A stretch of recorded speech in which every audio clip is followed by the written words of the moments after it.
স্বাধীনতাৰ কাৰণে এটা অৰ্থনৈতিক স্বাধীনতা কোনে নষ্ট কৰিলে কোনে নষ্ট কৰিলে এতিয়া বৰ্তমানৰ যি পাৰ্টি নেতা তেওঁলোকে আমাৰ যিটো অৰ্থনৈতিক স্বাধীনতা হ'ব লাগিছিল তেওঁলোকে আমাৰ অৰ্থনৈতিক ব্যৱস্থাটো ধ্বংস কৰি দিছে যাৰ কাৰণে আমি এতিয়া অৰ্থনৈতিক স্বাধীনতাৰ কাৰণে সংগ্ৰাম কৰিব লগা হৈছো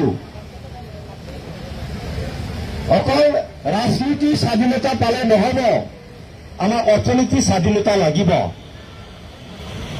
Without economic freedom, political democracy is meaningless.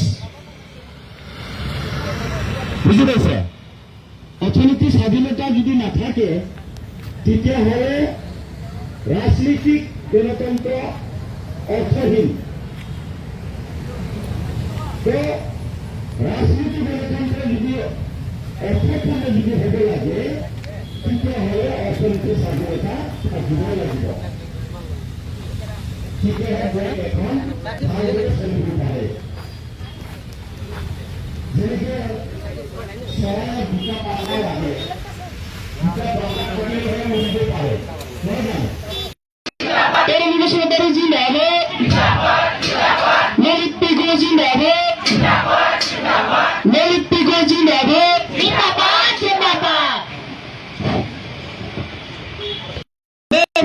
No race, BPI no race, BPI no race, BPI Zimbabwe, BPI Zimbabwe. বিশেষভাৱে গান্ধী জিন্দাবাদ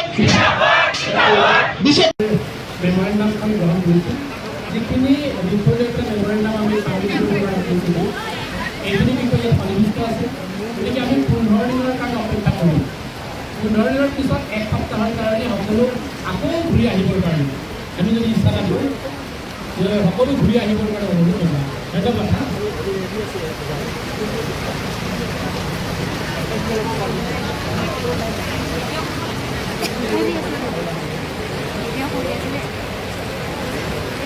এনে লিখি লিখি যে আমাৰ ধন্যবাদ স্যাৰ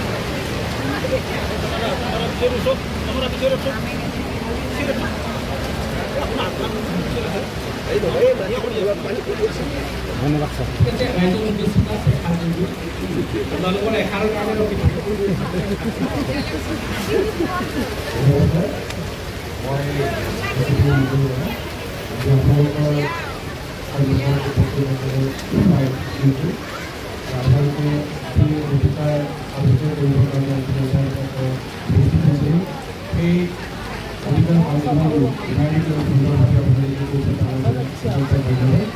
আৰু আপোনালোকৰ এই মেমৰেণ্ডামখন গ্ৰহণ কৰিছোঁ আৰু আজিৰ ভিতৰতে মেমৰেণ্ডামখনত জ্ঞান আমি আপোনালোকক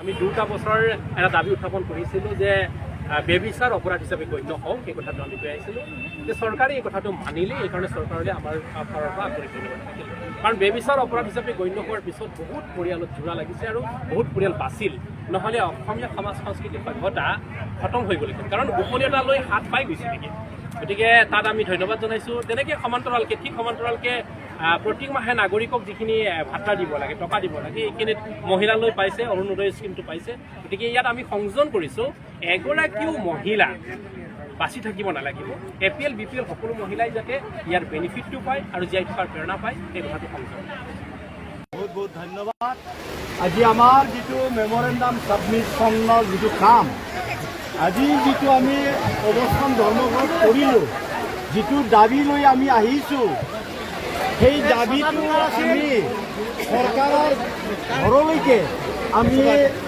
পঠাবলৈ পাই পেলাই আমি নথৈ আনন্দিত হৈছোঁ গতিকে ৰাইজ এতিয়া আপোনালোকে যধমধে যাব নালাগে আস্তে আস্তে যাওক এতিয়া আপোনালোকক সকলোকে মই ধন্যবাদ জনাইছোঁ আজি আপোনালোকে এই ৰ'দে বৰষুণে ইমান কষ্ট কৰি আপোনালোকে আজি এই আপোনালোকে সহযোগ কৰিলে আৰু আপোনালোকে নিজৰ কাৰণেই কৰিলে আপোনালোকে কাৰো কাৰণে কৰা নাই আপোনালোকে নিজৰ কাৰণে কৰিছে।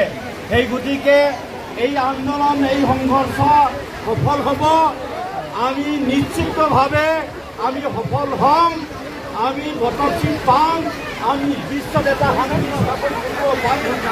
আমি জগতত যুদ্ধ বিগ্ৰহ খতম কৰিব পাৰিম। আমি সকলোৱে মিলি জুলি প্ৰেম প্ৰীতিৰে জীয়াই থাকিব পাৰিম। এইটো আশা কৰি মই সকলোকে মোৰ ফালৰ পৰা অসম ৰাজ্যিক কমিটিৰ পৰা আপোনালোকক ধন্যবাদ দিছোঁ। শুভেচ্ছা দিছোঁ আৰু আপোনালোকে যাতে সুন্দৰভাৱে নিজৰ নিজৰ ঘৰলৈকে যাতে উভতি যাব পাৰে, সেইটো আশা ৰাখি মোৰ বক্তব্য ইমানতে সামৰিছোঁ। ধন্যবাদ। আজিখন ধৰ্মঘট এইখিনিতে সমাপ্ত কৰিলোঁ। ধন্যবাদ। জয় ভোটাৰ।